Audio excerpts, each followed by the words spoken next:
तो जी हाँ गाइस, आप सभी को मैं बता दूं कि खेसारी लाल यादव का यानी भैया जी का जो है बर्थडे जो है केक आ चुका है। और केक मैं बता दूं, केक जो पड़ा है वो 10 लाख का केक मंगवाए हैं खेसारी लाल यादव भैया जी। सबसे बड़ा जो है केक कटने वाला है खेसारी लाल के बर्थडे में। ये जो बहुत ही बड़ी पार्टी रखी है खेसारी लाल यादव ने, और इनके फैंस के लिए तो गुड न्यूज़ है, क्योंकि इस बर्थडे पे ही खेसारी लाल जो हैं बर्थडे के बाद जो है इनकी शूटिंग होने वाली है न्यू सॉन्ग, ठीक है। और भी इनके बर्थडे के ही रिलेटेड वो सॉन्ग शूटिंग होगा।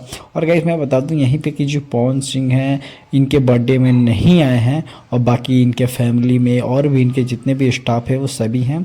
और जो इनके डायरेक्टर रहते हैं वो डायरेक्टर भी इनके पहुंचे हैं, आप बगल में देख सकते हैं, वो भी यहाँ पर हैं। और खेसारी लाल का जो है केक जो है वहाँ पे कटेगा। काफ़ी मज़ेदार सीन होने वाला है, म्यूजिक डांस वगैरह सब कुछ होने वाला है, भरपूर वहाँ पे इंजॉय होगा।